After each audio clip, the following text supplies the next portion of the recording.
Hello there guys! For today's video, I'm going to show you how to make face peel effect in Photoshop. And also, we will dive deeper into making selection with the use of pen tool, lasso tool, creating background with the use of a color fill, applying effects like gradient overlay, and masking. So let's get started! So here in our document, I got here a subject, and our goal here is to create a peel effect on her face. So the first step we're going to do here is we're going to create a selection around this woman's face with the use of a pen tool.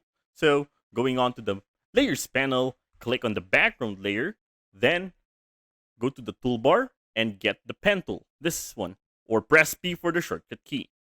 Then for the options panel, make sure that it's set to path because we're going to create lots of paths around the face.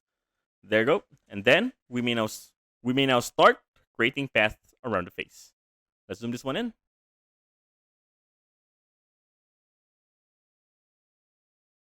There we are. So once we're already closed the path, now let's turn this one into selection. Alright, so with those paths, right click on it, then choose on make selection. Then for the feather radius, just set this one to 0 pixels, hit OK. There we are. So that's a perfect selection. As you have noticed here that the edges are too sharp. Perfect enough. And by the way, if you find this video helpful so far, please consider subscribing to help YouTube algorithm show my videos to other nerds like us. Once we already have this selection, let's create duplicate layer of it by pressing Ctrl+J. And there you go. Now that's our subject's face. Okay, let's zoom this one out. Now let's create a background here. So I'm going to click on the background layer to make it active. Go to the adjustment layer icon down here. Click this half-filled circle. Then choose on solid color. Now, you can choose any color that you want, but in my case, I'm going to make use of a light grayish color, something like this. Then hit OK. Alright, now the next step we're going to do here is we're going to rescale and reposition our subject's face. Okay, so I'm going to click on that layer, rename this one first. Okay, then click it, press Ctrl+T for the transformation command. Now let's drag those points out. Something like this. Let's put it in the center. There you are.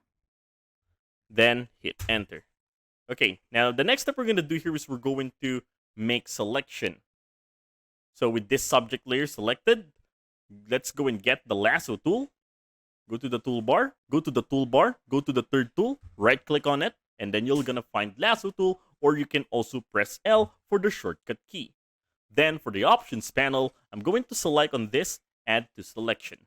Now we may now start creating a selection for the peel strips of our subject. So I'm going to start from the chin. There are. Something like this. Even though it's not perfect, it's just totally fine. Alright? You can just, you can do random sizes.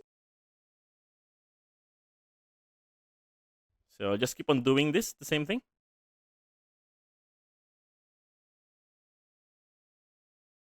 Alright, so once we already have this kind of selection, now I'm going to add a mask. So go here, click on this icon, add a layer mask.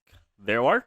Okay, so there you go. So we already removed the other part of it. Okay, so we already have this something like a strip effect. Now, the next step we're going to do here is we're going to add something that will connect these peel strips. Okay, so to do that, I'm going to add another layer. So go here at the right bottom corner of our screen, click on this icon, create a new layer. There you go. And then I'm going to get the lasso tool once again. So just press L. So we already set the adjustments here. So no need for us to do some changes. Now we're going to create peel strips that will connect this ones. Okay, so starting from here. Okay, I'm going to create something like that.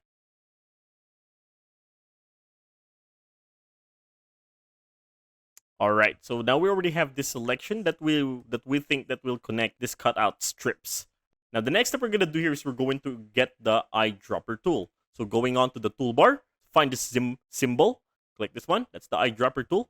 Then let's get a sample color from the midtones of our subject.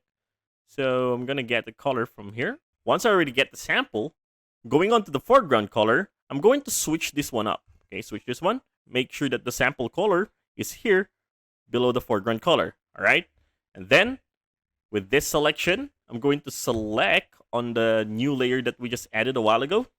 Then press Control, then press backspace. There you go. Now to make this one connected, I'm going to click and drag this layer underneath our subject layer. There you are. Then once we already have this, press Ctrl plus D to deselect. Now this one looks they are all connected. Okay. Now the next step we're gonna do here is we're going to add some effects on this layer, right? So right click on it, then go on to blending options.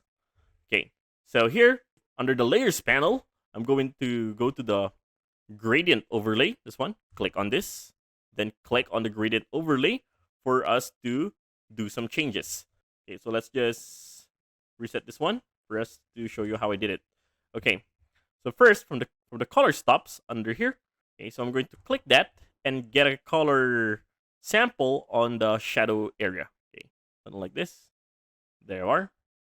Okay, and also on the other side, okay, click this one and get a shadow color of our subject. There you go. Okay, and then let's create another stops here in the middle. So to do that, just click it. There you are. Then go and get some midtones color. There you are. All right. Once you're good with it, hit OK. So for the scale, you can also decrease this one. In my case, I'm going to set this one into amount of 70%. There you are. Okay, for the angle, I'm also going to set this one to 180 degrees. There you go. Then hit OK. All right. Now we're going to add more shadows to this layer. Okay, so I'm going to hide this layer for now. Then click on this layer. All right. Then get the brush tool, B for the shortcut key. Go to the options panel, click this one, and then choose on soft run brush. For the opacity, I'm going to set this one into amount of 30%. For the flow of 100, for the smoothing of 40%. Then for the foreground color, click this one. All right, make sure that it's set to color black. Let's bring back the selection of that layer, press Ctrl, click on the thumbnail, then let's add shadows on it. I'm satisfied with this. Press Ctrl plus D to deselect. Let's bring the subject layer visible. Just click on this. There you are. Now, one last thing here is we're going to add shadows. Okay, so click on that color fill layer. Let's create another new layer. So just click on this icon. Create a new layer. There you are. Then get the brush tool. B for the shortcut key. Go to the options panel. On the brush tool, click this one. I'm going to flatten the brush. Go here. Okay, so I'm going to move this one. I'm going to move this one to this. Okay. So I guess that our brush is already flattened. Okay. For the size, I'm good with this size. Then let's just apply it on our canvas. There are underneath here. Okay. Let's just increase the opacity just a bit. 70% is fine. There you are. And that's how it goes. So let me show you the before and after. This one is the before. And this one is the after. And that is how to make face fill effect in Photoshop.